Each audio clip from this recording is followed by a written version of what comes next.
हरि ओम।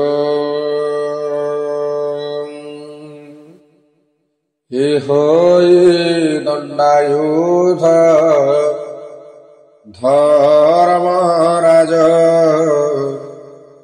कालांजन भाल विशाल नेत्र विशाल वक्ष स्थूलरुद्ररूप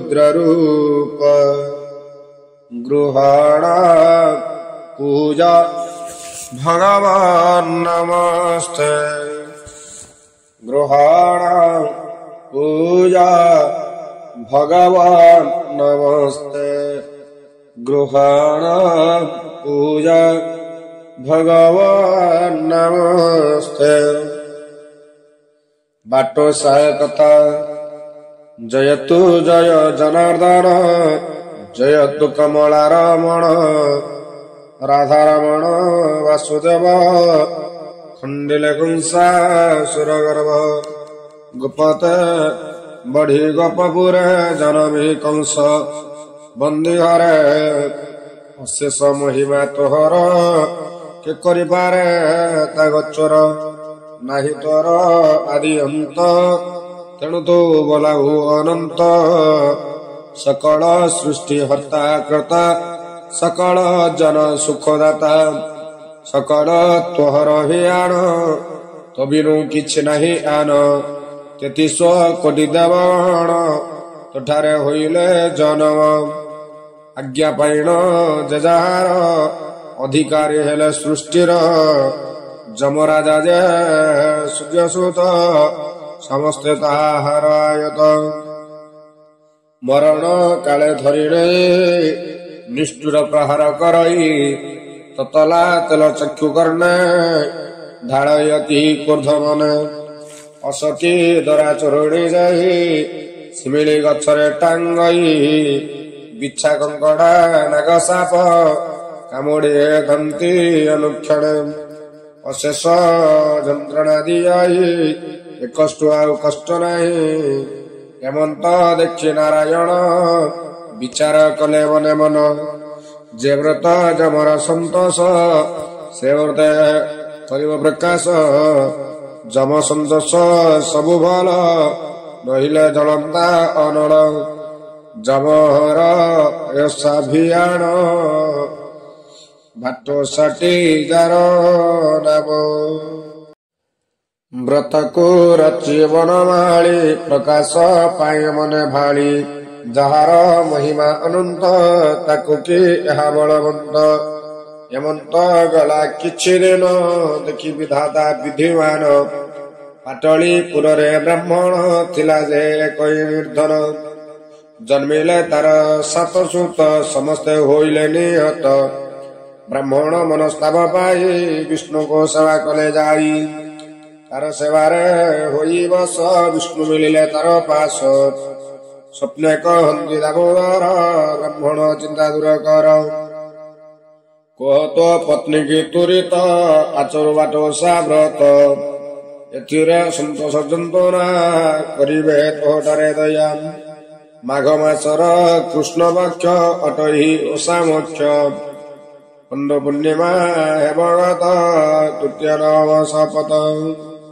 ये 3 दिनटी प्रधान ओषा करिबा विधान नारी मानकर एही मत अति निष्ठुरे एही व्रत जेवण पात्र रे करिव धन को दहिरे मापिब से दिन रे चुना कोटी सारिव सरहु बटावटी घृतरे नैवेद्य जाक करिव निष्ठा पर पाक तुष कुंडा को जले नहीं देण आणैव भसाई जेतक द्रव्य करिथिव सकल पूजिबाकु नेब केबे न रखिबटी शेष रखिले जम संतोष आखु कदली मुला पूर्ण चांगुड़ी मध्यरे तोइण फलको नैवेद्य तोई बाराजा मूलरे घोड़ाई चंदन सिंदूर कज्जल झुणा गुगुल फूल माल हस्तरे ज्ञानी दीपावली पूजा सामग्री संगे धरी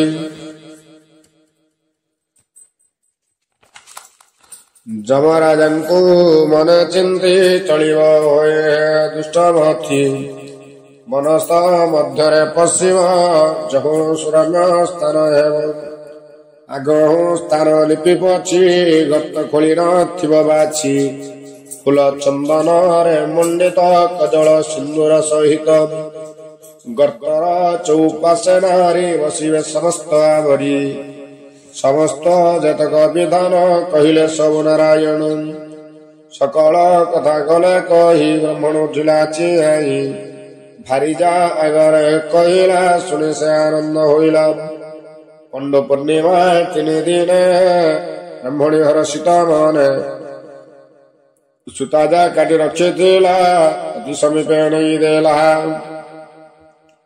ଗାମୁଛା କାନିରେ ବାନ୍ଧିଣ ହାତକୁ ଚଳିଲା ବହର କଉଡ଼ି 10 ପଣ ହେଲା ସାମଗ୍ରୀ ସଜ କଲା ଗାମୁଛା କାନିରେ ବାନ୍ଧିଣ ହାତକୁ ଚଳିଲା ବ୍ରାହ୍ମଣ କଉଡ଼ି 10 ପଣ ହେଲା ଓଷା ସାମଗ୍ରୀ କ୍ରୟ କଲା ଓଷା ସାମଗ୍ରୀ ସଜ କରି ଗୃହକୁ ଆସିଲା ସେ ଫେରି ବ୍ରାହ୍ମଣୀ ବାଟ ଚାହିଁଥିଲା ଆନନ୍ଦେ ଫିଟାଇ ରଖିଲା ନଦୀକୁ ଯାଇ ସ୍ନାନ ସାରି ନିର୍ଜନରେ ବସିଲା ସୁନ୍ଦରୀ ନାନା ପ୍ରକାର ପିଠା କଲା ଗନ୍ଧ ଚନ୍ଦନ ସଜାଡ଼ିଲା ହେମନ୍ତ କରୁ କରୁ ନାରୀ ପ୍ରବେଶ ହୋଇଲା ତିମିରି ଓଷା ସାମଗ୍ରୀ ସଜ କରି ଚାଙ୍ଗୁଡା କୋଟି କରେ ଭରି ଅବଳା କରି 5-7 ବର୍ଷ ମିଳିଲା ତୁରିତ ଯଥା ବିଧାନେ ଓଷା ସାରି ବରଦ ମୂଳରେ ପହରି ପୁତ୍ର ମାନସୀ ବ୍ରତ କଲା ତମର ସୁଦୟା ହୋଇଲା ଆନନ୍ଦ ଗୃହକୁ ଅଇଲା ଓଷା ପ୍ରସାଦ ସର୍ବେ ଦେଲା ହେମନ୍ତ କିଛି ଦିନ ଗଲା ବ୍ରାହ୍ମଣୀ ସୁତ ପ୍ରସବିଲା ସର୍ବେ ହୋଇଲେ ବିଦ୍ୟମାନ ମହାସୁଖରେ ନେଲେ ଦିନ ଏତ୍ୟୁତାରୁ ଗ୍ରାମବାଳୀ ସମସ୍ତ ଓଷା କଲେ ମିଳି ଏ ଅନ୍ତେ ମନ୍ତ ମହିମା ଯମର ପ୍ରକାଶ ହେଲା ଯେ ପ୍ରକାର ସମସ୍ତେ ସନ୍ତ କଲେ ଚିତ ଶୁଣ ଏ ଓଷାର ବୃତ୍ତାନ୍ତ କୋଶଳ ଦେଶର ରାଜନ ନାମଟାଇ ସୁଦର୍ଶନ ଅତି ଦୟାଳୁ ରାଜା ସେହି ପ୍ରଜା ଗୁହାରି ଶୁଣଇ ସମସ୍ତେ ମିତ୍ର ଶତ୍ରୁ ନାହିଁ ଅତି ସୁଖରେ ଦିନ ଯାଇ ପତ୍ନୀର ନାମ ଲୀଳାବତୀ ସର୍ବ ବିଷୟ ସୁଖମତୀ ଏକା ପୁତ୍ର ହେତୁ ରାଜା ସର୍ବଦା କରେ ଦେବ ପୂଜା ସୁଖରେ ଧନ୍ଦିବେନି ପ୍ରାଣୀ ଚାତକ ଯଥା ମେଘ ପାଣି ଏକ ଦିନରେ ସଭାଗାରୀ ବ୍ରାହ୍ମଣ ଜ୍ୟୋତି ସବରୀ ପୁତ୍ର ହୋଇବ କି ପ୍ରକାର ସମସ୍ତେ ଅଛନ୍ତି ଚିନ୍ତାରେ ରଜନୀ ଅଛି ଅର୍ଦ୍ଧ ହୋଇ ବାଟ ବାଟ ନଦୀ ସଇ ଦଇବେ ବାଟ ଓଷା ଆସି ହୋଇଛି ସେଦିନର ନିଶି ବନସ୍ତେ ନାରୀ ମାନେ ମିଳି ଦେଉ ଅଛନ୍ତି ହୁଳାହୁଳି କୋଇଲି ପାରି ପାରି ମାନେ ବୋଲନ୍ତି ମଧୁର ବଚନ ଦାସିଏ ପଚାରନ୍ତି ଭାଷ ବ୍ୟୋଷା ନାମ ଅଟେ କିସ ସର୍ବେ କହନ୍ତି ରୁଣ୍ଡ ହୋଇ ଯମରାଜଙ୍କ ଓଷା ଏହି ଏହାକୁ ଯୋଜନ କରଇ ଅପୁରିକ ଦୋଷ କ୍ଷୟ ଯାଇ ଏଥିରେ ସନ୍ତୋଷ ଜନ୍ତୁବତୀ ଆନନ୍ଦ ପୁତ୍ର ବର ଦିଅନ୍ତି ହେମନ୍ତ ଦାସୀ ମାନେ ବୋଲନ୍ତି ମଧୁର ବଚନ ଆମ୍ଭର ରାଜା ପୁତ୍ରିକ ତେଣୁ ତାଙ୍କର ମନ ଦୁଃଖ ନାରୀ ଅନୁଗ୍ରହ କର ରାଜାଙ୍କ ଦିଅ ପୁତ୍ର ବର ଶୁଣି ହେମନ୍ତ ନାରୀ ଗଣ ପ୍ରସାଦ ଦେଲେ ତତ୍କ୍ଷଣ ବୋଇଲେ ଏହା ଘେନି ଯିବ ରାଣୀଙ୍କ ହସ୍ତରେ ସମର୍ପିବ ମନରେ ଓଷା ମାନ ଆସିବେ ଆନନ୍ଦ ପ୍ରସାଦ ପାଇବେ ଭୁଇଲେ ତାଙ୍କର ତନୟ ଓଷା କରିବେ ନିଶ୍ଚୟ ହେମନ୍ତ ଶୁଣି ଦାସୀ ଗଣ ଆନନ୍ଦ କରିଲେ ଗମନ ରାଜାଙ୍କ ସଭାରେ ଜଣାଇ ରାଣୀଙ୍କ ପାଶେ ଦେଲେ ନେଇ ଶୁଣି ହେମନ୍ତ ଲୀଳାବତୀ ଦରିଦ୍ର ପାଇଲା ସମ୍ପତ୍ତି ଚାତକ ଦେଖିଲା କି ଘନ ଗନ୍ଧ ପାଇଲା ଚକ୍ଷୁ ଦାନ ସଂକଳ୍ପ ଦୃଢ ଚିତେ କଲେ ଓଷା କରିବ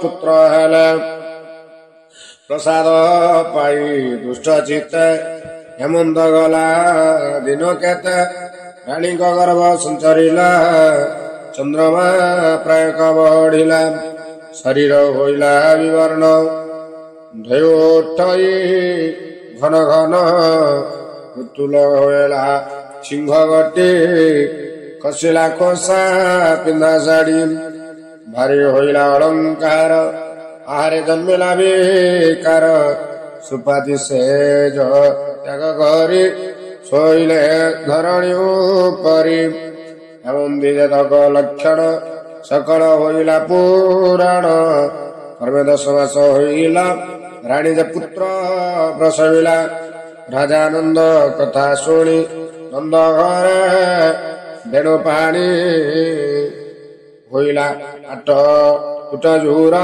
ମଣ୍ଡନ ହୋଇଲା ନଗର ସୁବର୍ଣ୍ଣ କୁଣ୍ଡ ବସେ ଦ୍ୱାରେ ଶ୍ଵେତ ପତାକା ଶିଖରୀରେ ଭାଟ ମାନଙ୍କର ସ୍ତୁତି ଗାନ ବ୍ରାହ୍ମଣ ମାନଙ୍କ କଲ୍ୟାଣ ଧ୍ୱନିରେ କମ୍ପିଲା ସେ ଦେଶ ସକଳ ଜନଙ୍କ ଉଲ୍ଲାସ ହୋଇଲା ବସ୍ତ୍ର ବିତରଣ ସୁବର୍ଣ୍ଣ ରୌପ୍ୟ ଆଦି ଧନ ଯେତେ ଧନ ଦେଲେ ଆଣି କେତା କହିବ ବଖାଣି ପଞ୍ଚମ ଦିନେ ପଞ୍ଚୁଆତି ଷଷ୍ଠ ଦିନରେ କଲେ ଷଷ୍ଠୀ ସପ୍ତମ ଦିନରେ ଉଠିଆରି ବିଧି ବିଧାନ ମତେ କରି 21 ଦିନ ପୂର୍ଣ୍ଣ ଭାଇ ବନ୍ଧୁଙ୍କୁ ନିମନ୍ତ୍ରଣ ସମସ୍ତ ସାରିଲେ ଭୋଜନ ବାହାରେ ତୃପ୍ତୁ ସର୍ବଜନ ସରିଲା ସକଳ ଉତ୍ସବ ଘରକୁ ଚଳିଲେ ସେ ସରବ ହେମନ୍ତ ଗଲା 21 ମନରେ ନାହିଁ ଆଉ ଆଶା ପୁତ୍ର ନାମ ବୀରସେନ ଦେଖି ସାନନ୍ଦ ବେଣିଜନ ହେମନ୍ତ ପୁରିଲା ବରଷ ଦରଟି କଥା ଶୁଣି ତୋଷ ସ୍ୱଭାବେ ରାଜା ଭୋଳା ମୋହନ ସର୍ବଦା ସୁଖରେ ମଗନ ଓଷାର କଥା ନାହିଁ ମନେ 5 ବରଷ ହେଲା କର୍ମେ ପଡ଼ି ଛୁଏଁ ବୀରସେନ ଆରମ୍ଭ କରିଲା ପଠନ ପାଠଶାଳାକୁ ଯାଏ ନୀତି ପାଠ ପଠନେ ସଦାମତି ଅତ୍ୟନ୍ତ ସୁଶୀଳ ସେ ପୁଅ ନ କରେ କା ସାଙ୍ଗେ କଳହ 7 ବରଷ ଏହି ମତି ତେଣେ ଭାଳନ୍ତି ଦନ୍ତବତୀ ମଉସା ମନରେ ନ କଲା ସୁଖରେ ରାଜା ଭୋଳ ହେଲା ଯାହା ସକାଶେ ଏତେ କଥା ସେ ଗଲେ ହେବ ତାର ଚେତା ହେମନ୍ତ ରାମ ରାଜା ଭାଳି ଅତି କୋପରେ ଗଲେ ଚଳି ପାଠ ପଢିଣ ବୀରସେନ ଘରକୁ କରାଇବ ମନ ଦେଖିଲେ ପାଶେ କେହି ନାହିଁ ଏକାକୀ ବାଳକ ଗମଇ ବାନ୍ଧିଣ ଚର୍ମ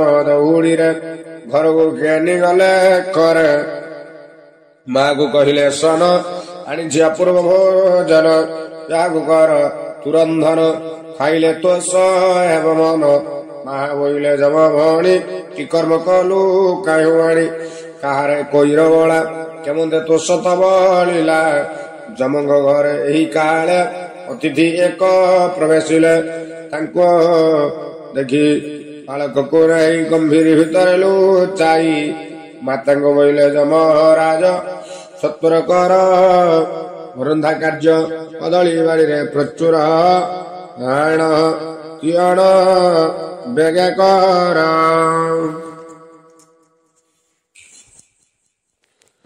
ଶୁଣିନ ମାତା ବେଗେ ଚଳି ବାଡ଼ିରେ ଖୋଜନ୍ତି କଦଳୀ 10 ଫେଣିଆ କାନ୍ଦି ଛାଡ଼ି ଆଣିଲେ 2 ଫେଣିଆ ଲୋଡ଼ି ଦେଖିଣ ଯମ ଯେ ହସିଲେ ମାକୁ ଡାକିଣ ବୋଇଲେ ଏତେ କଦଳୀ ହବା ନାହିଁ ଯାହାକୁ ଆଣିଲ କେଉଁ ପାଇଁ ଜନନୀ ବୋଇଲେ ରେ ସୁତ ବଡ ଗୁଣ ଗଲା ମୋର ହାତ 7 ଦିନ ବଢିଲା ଯଉ ଆଣିଲେ ଆକୁ ମୁହିଁ ଦଉ ପୁତ୍ର ବୋଇଲେ ମାତା ମୋର ଅଟଇ ତେମନ୍ତ ବ୍ୟବହାର ବହୁତ ପୁଅ ଝିଅ ରହି ହଇଛି ସତନ ବଳଇ ଫଳବ ଠାରୁ ଆଣେ ମୋହି ତେଣୁ ମୋର ଦୋଷ ନାହିଁ ସ୍ନାନ କରିବା ପାଇଁ ଯମ କମିଲେ ମନ୍ଦ କହିଲ ଯମର ମା ଦୟା ପାଇ ବୀରସେନକୁ ଯେ କହି କାହାର ପୁତ୍ର ଅଟୁ ବଚ୍ଚା ତୋତେ ଖାଇବ ବୋଲି ଇଚ୍ଛା ଉପାୟ କହୁଛି ମୋହି କର ଏଥିରୁ ହୋଇବୁ ଉଦ୍ଧାର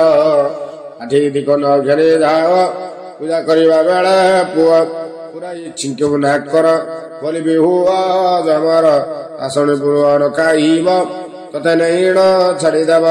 ଯେଦିନ ଯମରାଜ ଜ୍ଞାନୀ ପୁଅକୁ କରିଛି ବନ୍ଦିନୀ। ରାଜା ରାଣୀଙ୍କ ମନ ଦୁଃଖ କାହାରି ମନେ ନାହିଁ ସୁଖ। କୁଟୁମ୍ବ ଯାକ ଉପବାସ ଖୋଜନ୍ତି ବନଗିରି ଦେଶ। ଡାକରା ଦେଇ ଗ୍ରାମେ ଗ୍ରାମ କହନ୍ତି ଲୋକ ଅନ୍ୱେଷଣ। ପୁଅ ତ ଅଛି ବନ୍ଦିଶାଳେ କାହୁଁ ପାଇବେ ଯେତେ କଲେ। ଇଅନ୍ତେ ଉତ୍ସାହିତ ମାନେ ଏକ ମନରେ ଶୁଣ କଲେ। ମୌନ ଭାବେ ଶୁଣୁଥିବ ହୁଳହୁଳି ଯେ ଦେଉଥିବ। ସ୍ଥାନରୁ ଯମରାଜ ଆସି ପୂଜା କରିବା ପାଇଁ ବସି। ଏମତ ବେଳେ ବୀରସେନ ଛିଙ୍କିଲା କାଠି ପୁରାଇଣ। ରୋଷେଇ ଘରେ ଯମ ଭାତା ବୋଲେ ଯମର ହୋଇତା। ଯମ ବୋଇଲେ ହୋଇ ବ୍ୟସ୍ତ କିକଲ କିକଲ ହବ ମାତ। ଅଜମର ହୁଅ ବୋଇଲ କାହାକୁ ଏମନ୍ତ କହିଲ। ଯାହାକୁ ଖାଇବା ପାଇଁ ସାଇତି ଥୋଇଥିଲି ମୁଇଁ ତାହାକୁ ଗଲ ଯମର ଆଉ କି ହୋଇବ ଆହାର। ମାତା ବୋଲଇ ତାହା ଶୁଣି ତତେ କହିଲି ପୁତ୍ର ବଢି। କହନ୍ତି କାହାକୁ ଆଉ ତ ପୁରା ପୁଅ ପୁତ୍ର ଥାଉ ଥାଉ। ଯେମନ୍ତ ଭଜନ ସାରିଣ ମନରେ ପାଞ୍ଚିଲେ ସେ ଯେ ଯମ। ବୀରସନକୁ ନ ମାରିବି ନେଇ ନ ଛାଡ଼ି ମୁଁ ଆସିବି। ଚେତାଇ ଦେବି ଓଷା କର ନହିଲେ ନେବି ୟାର ବାର। ଏମନ୍ତ ବେଳ ହିଁ ବୁଡ଼ିଲା ଅନ୍ଧାରେ ଚୌଦିଗ ଘଟିଲା। ରଜନୀ ଅର୍ଦ୍ଧ ଅଛି ହୋଇ ଅନ୍ଧାରେ ପଥ ନଦୀ ସହି। ବୀରସନକୁ ବଦ୍ଧ କରେ ବାନ୍ଧିନ ଚରମ ଦଉଡ଼ିରେ। ଏମନ୍ତ ଘେନିଣ ହୋଇଲେ ରାଜା ସିଂହ ଦ୍ୱାରେ। ଦାଣ୍ଡ ବାଟରେ ସେନ ଯାଇ ପାଡ଼ି ଆଡ଼କୁ ଗଲେ ନେଇ। ଚର୍ମ ଦଉଡ଼ା ମୁକୁଳାଇ ବୀରସନକୁ ଏହା କହି ମୋଲିବୁ ଘରେ ଏହା ଯାଇ। ଯମରାଜା ଯେ ଥିଲେ ନେଇ ସକଲ ଜଣୁ ତାଙ୍କ ରଥ। ତେଣୁ ସେ ହୋଇଲେ କୁପିତ ପାଠ ପଢ଼ିଣ ଆସୁଥିଲି ଧରି ନେଇଣ ଗଲେ ଚଳି। ତାଙ୍କ ହେତୁ ତାଙ୍କ ପ୍ରାଣ ପାଇଲି ଏହି ଥର। ବାର ଥରକୁ ରକ୍ଷା ନାହିଁ ମତେ ତିଆରି ଛନ୍ତି କହି। ଆଜି ସମସ୍ତ କହିବୁ ମାତା ପିତାଙ୍କୁ ବୁଝାଇବୁ। ଯେମନ୍ତ ମୋସା କରିବେ ନହିଲେ ଫଳ ସେ ଭୁଞ୍ଜିବେ। ଏମନ୍ତ ଯମଦେବ କହି ବୀରସେନକୁ ସଙ୍ଗେ ନେଇ ବାଡ଼ି ଦୁଆରେ ଛାଡ଼ିଦେଲେ ଖଣ୍ଡେ ଦୂରରେ ଉଭା ହେଲେ। ଆକୁଳି ଡାକେ ମାମା ଅନାଇଥାନ୍ତି ଯନ୍ତ୍ରଣା। ପୁର ମଧ୍ୟରେ ଲୀଳାବତୀ ବସିଛି ହୋଇ ଦୁଃଖମତୀ। ପଇଲି ବସିଅଛି ଘେରି ଜଣେ ଶୁଣିଲେ ପାଟି ବାରି। ବୋଲଇ ପୁଅର କାନ୍ଦଣା ଶୁଭୁଛି ନାହିଁ ଶୁଣ କିନା। କେବଳ 3 ଦିନ ହେଲା ହଜିଛି ବୀରସେନ ବଳା। କେଉ ଖାଇଲା କି ମାଇଲା କିଛି ତ ଜଣା ନ ପଡ଼ିଲା। ସତେ ଦେଖିବୁ ଆଉ ପୁଅ କିମ୍ପାଇଁ ତୁମେ ଏହା କୁହ। ଏହି ରୂପରେ କୁହାକୁଇ ହେଉଅଛନ୍ତି ସର୍ବେ ରହି। ହେମନ୍ତ ବେଳେ ବୀରସେନ ଉଚ୍ଚ ଡାକିଲା ଘନ ଘନ। ପୁଅ ଡାକିବା ଶବ୍ଦ ପାଇ କହିଲେ ଦାସୀ ମାନେ ଧାଇ। ଘିନି ଅଛନ୍ତି ଦୀପାବଳି ମାତା ସଙ୍ଗଦା ସର୍ବେ ମିଳି। କବାଟ ଫିଟାଇଣ ଦେଲେ ପୁଅକୁ ଦେଖି କାଖ କଲେ। ଯମ ଯେ ଗଲେ ନିଜ ବାସ ପୁଅକୁ କରନ୍ତି ଆଶିଷ। ପୁଅକୁ ଲୀଳାବତୀ ଦେଖି କାନ୍ଦି ପଚାରେ କହେ ବସି। ପୁଅକୁ ଲୀଳାବତୀ ଦେଖି କାନ୍ଦି ପଚାରେ କହ ବସି। କାହୁଁ ତୁ ଥିଲୁ ଏତେ ଦିନ ବନ୍ଧ ନୟନ ଦୁଃଖୀ ଧନ। ବାରତା ପାଇଣ ସକଳ ରାଜା ମନ୍ଦିରେ ହେଲେ ଭୋଳ। ସମସ୍ତେ ଦେଖି ହରଷିତ ଝନ୍ଦି ବାବୁ କହ ସତ। କିମ୍ପାଇଁ ଋଷି ଥିଲୁ କାହିଁ କହ ଆମ୍ଭଙ୍କୁ ସର୍ବପେଇ। ବୋଲଇ ବୀରସେନ ଶୁଣି ଋଷି ନଥିଲି ମୁଁ ଜନନୀ। ନକଲ ତୁମ୍ଭେ ବାଟୋଷା ହୋଇଲେ ଯମରାଜା ଘୋଷା। ମତେ ଘେନିଣ ଗଲେ ବନ୍ଧି ସକଳ କହେ କାନ୍ଦି କାନ୍ଦି। ତାଙ୍କ ମା ଦୟା କଲେ ବଞ୍ଚିବା ଉପାୟ କହିଲେ। ନ ମାରି ତେଣୁ ସୂର୍ଯ୍ୟ ସୁତ ଛାଡ଼ି ଦେଇ ନ ଗଲେ ଥ କହି ସେ ଅଛନ୍ତି ତିଆରି ନ କଲେ ପୁଣି ନେବେ ଧରି ଏମତ ଶୁଣି ଲୀଳାବତୀ ଚମକି ପଡ଼ି ଦୁଃଖବତୀ ମୁଁ ଚାଣ୍ଡାଳୀ କିସ କଲି ଯମଦେବଙ୍କ ଓଷା ଭୁଲି ପୁଅକୁ ହେଲ ଏତେ ଦୁଃଖ ଅନେକ ହୋଇଲା ବିମୁଖ ନବମ ଦିନ ଓଷା ଆସି ଯୁଗେ ପଡ଼ିଛି ଆରନିଶି ଦାସୀଏ କଲେ ଓଷା ବିଧି ଆଖୁ କଦଳୀ ଦ୍ରବ୍ୟ ଆଦି ଗନ୍ଧ ଚନ୍ଦନ ଫୁଲ ମାଳ ଭୂଗୋଳ ସିନ୍ଦୁର କଜ୍ଜଳ ଯେତେ ଲୋଡ଼ା ଦ୍ରବ୍ୟମାନ କ୍ଷଣକ ହେଲା ସମ୍ପାଦନ ଚାଙ୍ଗୁଡ଼ି ଆଦି ସଦ କରି ବାହାର ହେଲା ସର୍ବନାରୀ ମନସ ମଧ୍ୟରେ ମିଳିଲା ଆନନ୍ଦେ ହୁଳହୁଳି ଦେଲା ଖନନ କରି ଗର୍ତ୍ତ ଦୁଇ ଗନ୍ଧ ଚନ୍ଦନ ଛେନା ଦେଇ ବିଧି ବିଧାନ ସବୁ କଲେ ବରଜ ମୂଳିରେ ପହରିଲେ ଆନନ୍ଦ ଦେଲେ ହୁଳହୁଳି ଯେ ଯାହା ମନ୍ଦିର ଗଲେ ଚଳି ହେ ମହିମା ସାର ଯେ କଲେ ସରଧାମ ନର ଯେ କରେ ହୋଇ ନିଷ୍ଠାବ୍ରତ ଗପୁତ୍ରୀ ହେଲେ ହୁଏ ପୁତ୍ର କୀର୍ତ୍ତନ ହୋଇ ଧନ ଭାନ ଜନ୍ମାନ୍ଧ ପାଇ ନୟନ ଏବଂ ବାଟ ଓଷା ଯେ କଲେ ତା ପାଲଟେ ତା ଦଶା ଯମର ଜୋଳା ନ ଲାଗଇ ମହାସୁଖରେ ଦିନ ଯାଇ ସବର୍ଣ୍ଣ ବାହ୍ୟ ମଳିନୀ ରହି ନଥିବ ଦିନ ଦିନ କହିବା ଲୋକକୁ ଶୀତଳ ସମସ୍ତେ ଦେବ କରି ଠୁଳ କହିବା ଲୋକକୁ ଶୀତଳ ସମସ୍ତେ ହେବ କରି ଠୁଳ ଓଷା ବଢାଇ ଗୃହ ଯିବ ଆନନ୍ଦ ହୁଳହୁଳି ଦେବ ଭାଇ ବନ୍ଧୁଙ୍କୁ ବାଣ୍ଟି ଦେବ ଆପणे ସନ୍ତୋଷ ଭୁଞ୍ଜିବ ଯାହା କରୟୁ ଉପହାସ ତାହାର ବଂଶ ହୁଏ ନାଶ କୃଷ୍ଣ ଚରଣେ ମୋର ଆସ କହି ଗୋପୀନାଥ ଦାସ କହି ଗୋପୀନାଥ ଦାସ बोला आनंद कवार हरि भीमशाभिरणे मुनिरपि मति भ्रमं यदि शुद्धं अशुद्धं वा मम दोषं न विद्यते हरि ओं तत्सत्।